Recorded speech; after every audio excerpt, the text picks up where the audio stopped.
पार्वती को भवन में बैठी। शंकर समाधि से उठे और पता चला तो अरे देवी नाराज है, तो मनाया। तब पति मनाते थे, उन्होंने उनको मनाया और कहा कि देवी नाराज क्यों? पार्वती कहती आप हमसे प्रेम नहीं करते। शंकर जी कहते तुम ही से तो प्रेम करते हैं। पार्वती कहती यदि हमसे प्रेम करते हैं तो ये मुंडों की माला छाती से लगाकर लिपटाकर घूमते हैं, ये किसकी है? तब शंकर जी कहते हैं ये तो प्रमाण पत्र है, प्रेम तो केवल तुमसे करता हूं। माताओं का विवाह होता है तो मांग में सिंदूर, गले में मंगलसूत्र, बिंदी, तो अलग अलग मंगल चिन्ह जिसको कहते हैं मांगलिक, वो माताएं अक्सर धारण कर लेती है। पर आदमी का विवाह हो जाए तो पता थोड़ी चलता है शादी हो गई है। कोई अच्छा आदमी कोई ऐसा चिन्ह धारण करता है कि ये शादीशुदा है, ये अभी कुंवारा है? ऐसे तो आदमी की शक्ल देखकर पता चल जाता है शादी हो गई है। हा? शक्ल में 12 बजे हो तो समझ लेना विवाह हो चुका है, और अभी भी 32 दिख रही है तो अभी कुंवारे घूम रहे हैं। जिस दिन विवाह हो जाएगा फिर 32 कम ही दिखती है।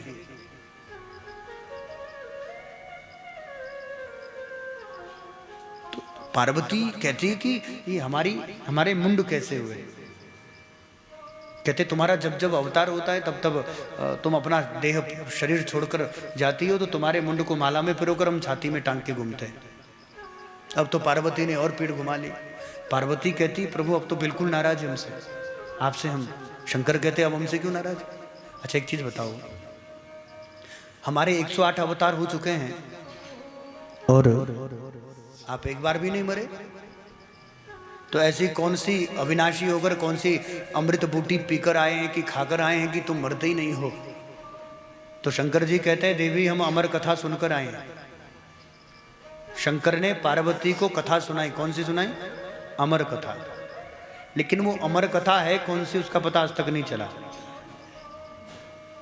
जैसे आप सत्यनारायण की कथा करवाते ना, घर में होती है, तो एक लकड़ियारा था, एक बनिया था, उन्होंने अपने घर में क्या करवाई? सत्यनारायण की कथा। लेकिन वो कथा कौन सी करवाई उसका उल्लेख वहां पर नहीं है। शंकर ने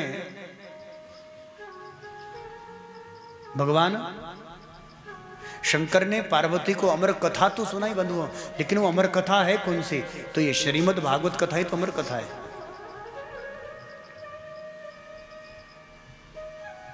शंकर के मुख से सुखदेव ने सुनी, और इसलिए यहां पर मंगलाचरण में लिखा था शुकमुखाद अमृत द्रव्य संयुता। सुखदेव के मुख से जो अमृत प्रकट हुआ, द्रव्य प्रकट हुआ, अमृत द्रव्य है। अर्थात वो ऐसी कथा है जिसमें अमृतम परमानंद भगवान प्रकट हुए।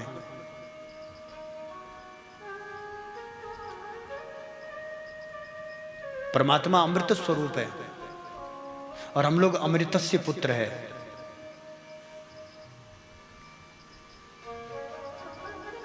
पार्वती जिद करती तो प्रभु अमर कथा हमें क्यों नहीं सुनाई? शंकर जी कहते तुम्हें भी ले गए थे हम। कब? कहते एक बार त्रेता युग की बात है, तुलसीदास मानस में भी लिखे हैं, बहुत प्यारी चौपाइयां हैं। तो चलिए बाबा मानस में क्या लिखे हैं ध्यानपूर्वक सुनिएगा। बोले वृंदावन बिहारी लाल की।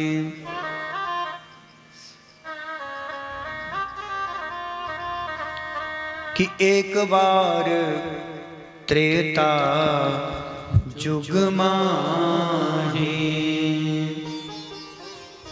शंभु गए कुंभज ऋषि पाही। अकेले नहीं गए, किसको ले गए संग?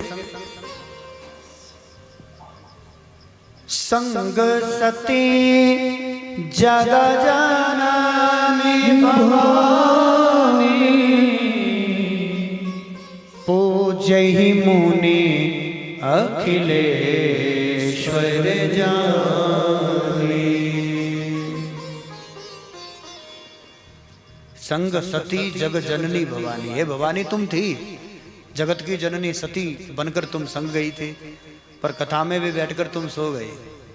इसलिए तुलसी बाबा अंत में लिखे कि मुनि सन विदा लीने त्रिपुरारी चले भुवन संग दक्ष कुमारे। शंकर कथा में आए तब शंभू थे, और बैठकर कथा सुनी तो शंभू से त्रिपुरारी हो गए। भगवती कथा में आई तो सती जगत जननी भवानी थे, पर कथा सुनने में चतुराई दिखाकर कथा में सो गई। जब गई तो मुनि सन विदा लीने त्रिपुरारी, चले भुवन संग दक्ष कुमारी। तुलसी बाबा कहते जाने वाली आने वाली जगत जननी भवानी थे, पर कथा में चतुराई दिखा दी, इसलिए जाने वाली चतुर की बिटिया है। दक्ष माने चतुर कहते हैं, दक्ष का अर्थ भी चतुर होता है। दक्ष कुमारी माने चतुर की बिटिया, कथा में चतुराई दिखा दी। तो पार्वती कहती प्रभु अब की सुना लो। अब नहीं, अब प्रेम से कथा ही सुनेंगे। तो नंदी आदि को लेकर के बाबा अमरनाथ की गुफा क्यों जाओ, उमर कथा सुनाई। सबसे पहले नंदी ग्राम में नंदी को बांधा। तो नंदी कहते प्रभु हमें तो कथा सुनाओ, नंदीश्वर है, हम तो आपके संग ही रहते हैं। तो शंकर ने कहा कि बेटा बाकी तो सब ठीक है, पर तुम्हारी एक समस्या है। क्या? कि तुम कथा में बैठोगे तो सिंग लगाकर, और सिंग वालों के लिए तो भागवत कथा बनी ही नहीं है। कुछ लोग होते ना कथा में भी आते हैं दादागिरी बाबागिरी का सिंग लगाकर। कुछ लोग कथा में भी इसलिए आते हैं कि हमारा सम्मान हो, हमारी प्रतिष्ठा हो, हमारे लिए ये हो, हमारे लिए ये सब व्यवस्था हो। तो इस प्रकार के जो सिंग लगाकर आते हैं पद प्रतिष्ठा वाले, तो ऐसे सिंग वालों के लिए भी कथा नहीं है। दूसरा, गले में शेषनाग एक जगह है, अमरनाथ की यात्रा में कभी आप जाएं तो उसके बाद शेषनाग को नीचे उतारा। शेषनाग ने कहा कि हमारी गलती, हमें तो कथा सुना, कंठ का आभूषण है आपका। तो महादेव कहते भैया तो वो है तो तुम बहुत अच्छे हो, लेकिन तुम्हारी समस्या यह है कि तुम फूंकार बड़ी मारते हो, और बड़ी बड़ी फूंकार मारने वालों के लिए भी कथा नहीं है। कुछ लोगों को देखा आपने, बातें करते हैं 10-20 लाख की, लेकिन दान की बात आएगी तो 10 रुपया जेब से निकलता नहीं है। तो जो फूंकार तो बड़ी बड़ी मारते हैं, बातें तो बड़ी बड़ी करते हैं, लेकिन धरातल पर कुछ करते नहीं। कुछ लोग केवल बातें, कुछ लोग होते ना, और ज्यादातर हमारे समाज में ऐसे लोगों की संख्या बढ़ रही है, करेंगे कुछ नहीं, मुफ्त की सलाह जरूर दे देंगे। आप कुछ काम भी कर रहे हो आश्रम में, करेंगे कुछ नहीं बाबूजी, ना ईंट उठाएंगे, ना पत्थर उठाएंगे, ना बेलचा लगाएंगे, ना बाल्टी उठाएंगे, ना भोजन परोसेंगे, लेकिन सलाहकार बनकर खाना बनाने वाले तो सलाह दे देंगे। अरे भैया राजमा ऐसे नहीं, ऐसा पकाना चाहिए, खाना ऐसे नहीं, ऐसे बनाना चाहिए। करेंगे कुछ नहीं। उनको हमारे यहाँ कहते हैं रायचंद। क्या कहते हैं? मुफ्त की राय देने वाले, रायचंद।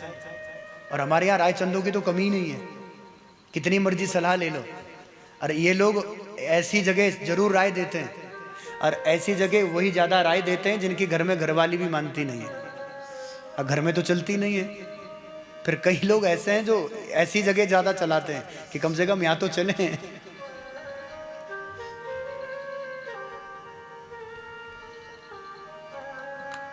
तो जो लोग करते कुछ नहीं है, केवल फूंकार मात्र मारते हैं, बड़ी बड़ी बातें बनाते हैं, ऐसे लोगों के लिए भी कथा नहीं है। घोषणाएं तो बहुत बड़ी बड़ी।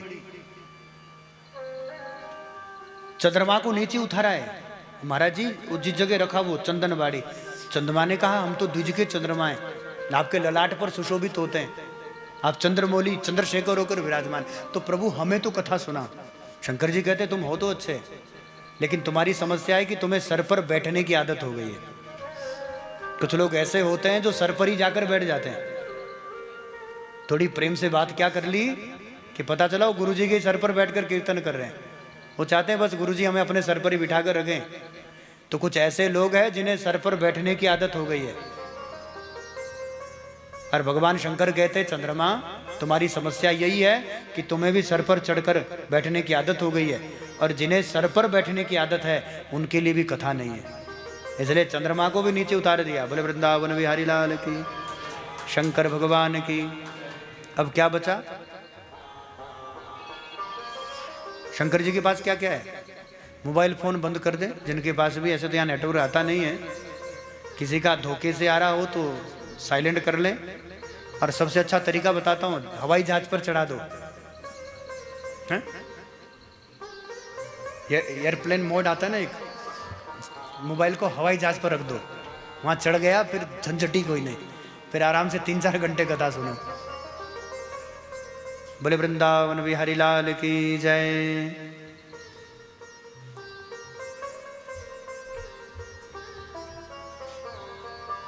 अब क्या बचा है कि गंगा तरंग रमणीय जटा कलापम। शंकर की जटाओं में गंगा निरंतर तरंग करती है।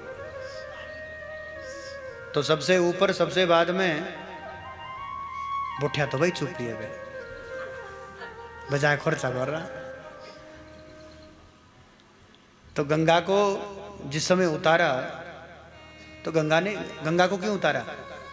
माताओं के मन में ईर्ष्या हो जाती है। हाँ, बड़ा सा कोई मंगलसूत्र भी पड़ोसन के गले में दिखाई दे, अच्छा सा सूट भी दिखाई दे, और जब ईर्ष्या होती है तो समस्या ये है कि जिसे देखकर ईर्ष्या हो रही है उसका तो कुछ जाता नहीं है। जिसको ईर्ष्या होती है उसकी छाती फटती है। ईर्ष्या में छाती अपनी फट रही है। तो गंगा को ईर्ष्या इस बात की है, बताओ पार्वती को लेकर के कहाँ गुफा में अमर कथा सुनाने जा रहे, हमें पूछा तक नहीं अभी। तो ईर्ष्या के कारण छाती फटी, और जब गंगा को नीचे उतारा तो एक धारा गंगा की पंचतरणी में बहने लग गई। तो एक स्थान है अमरनाथ में, उसका नाम है पंचतरणी, जहाँ गंगा 5-5 धाराओं में विभक्त हुई है, अभिव्यक्त हुई है, प्रकट हुई है। तो ऐसी भगवती गंगा ईर्ष्या के कारण छाती फटी, और जिसके कारण एक धारा से वो पंचतरणी माने 5 धाराओं में बहने लग गए। और फिर पार्वती को लेकर अमरनाथ की गुफा में गए, जहाँ एक शुकी ने एक तोते ने अंडा, और वो अंडा भी टूट गया, विगलित हो गया। लेकिन कथा प्रारंभ हुई, अमर कथा है भागवत। तो पहले दिन की कथा में उस अंडे से जीव पैदा हो गया, दूसरे दिन की कथा में वो थोड़ा झूमने लग गया, तीसरे दिन की कथा में तो खूब झूम झूम के कीर्तन कर, चौथे दिन की कथा में कूदने लग गया। आज शुक्रवार है, कल शनिवार है, परसों सोमवार को चौथे दिन नंद उत्सव है। भागवत कथा के 10वें स्कंद में ठाकुर जी का प्राकट्य है। नंद के आनंद भयो जय कन्हैया, हाथी घोड़ा पाल की जय कन्हैया। तो ठाकुर जी आएंगे, और जब नंद उत्सव हुआ तो फिर तो सुखदेव जी नाचने लगे। 5वें दिन की कथा, 5वें दिन तो सो गई पार्वती। अब बीच में ओम ओम शब्द का उच्चारण केवल सुखदेव जी कर रहे हैं। 7 दिन की कथा हो गई। बोले वृंदावन बिहारी लाल की। अब पार्वती की आंख खुली, आगे क्या हुआ? तो इन्होंने कहा आगे क्या हुआ, कथा तो पूरी हो गई, तुम कहां थी? कहते प्रभु आंख लग गई थी। शंकर ने कहा तो ये ओम ओम शब्द उच्चारण कौन कर रहा था? लगता है कथा में कोई चोर बैठा था। सुखदेव ने कहा भागने में फायदा है। तो कहाँ तो अमरनाथ की गुफा वहां से उड़े, और कहाँ ये उत्तराखंड में, कहाँ तो कश्मीर, और कहाँ उत्तराखंड की पहाड़ियां, और उत्तराखंड में भी कहाँ बद्री विशाल। कहाँ से उड़े, उड़ करके कहाँ पहुंचे, और पीछे पीछे शंकर अपने डमरू त्रिशूल लेकर। सरस्वती नदी के तट पर व्यास की पत्नी दोपहर के समय भोजन करके ज्यादा खाए रुके थे, जमाई आओ। अब खाना खा के बेचारी जमाई ले रही थी। सुखदेव ने सोचा मिल गया ठिकाना, मुख में प्रवेश किया, जाकर गर्भ में स्थापित हो गए। तब तक महादेव आए। सुखदेव व्यास को पूछा कि कोई चोर घुसा है कुटिया में? तो व्यास जी हंसकर देखने लगे। उन्होंने कहा हंस क्यों रहे हो? उन्होंने कहा बाबा कोई नगर का सेठ कहे हमारे घर में चोरी हुई तो बात बने, पर मैं सत्य कह रहा हूं आपके पास चोरी करने के लिए कुछ है ही नहीं। अच्छा बताओ आपका कोई चुराएगा है क्या? शंकर जी पर एक बाघंबर ओढ़कर बैठे हैं, गले का सांप ले गया कोई, कानों के बिच्छू ले गया, चिता की भस्म ले गया, तुम्हारे पास है ही कुछ नहीं, तुम्हारा ले भी क्या जाएगा? शंकर जी कहते अमर कथा ले गए हैं, छोड़ूंगा नहीं, मारूंगा। व्यास जी कहते हमने सुना था कि आप बड़े भोले हो, और भोले ही नहीं है, आप बड़े भोले भाले हो। बोले शंकर भगवान की।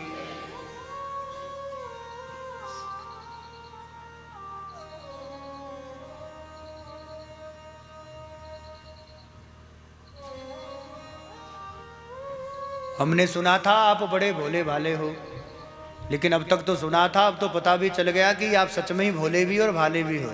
क्यों? प्रभु ये बताओ, जिसने अमर कथा सुन ली हो आप ये बताइए क्या वो मरेगा? भाई जिसने अमर कथा सुन ली हो, क्या वो मरेगा? अब मरेगा नहीं तो आप उसी को मारने चले, तो भोले वाले ही तो है। खुद अमर कथा सुनाई और खुद ही उसको मारने जा रहे हैं। शंकर ने कहा भैया कुछ भी को, बात तो सही कह रहे हैं।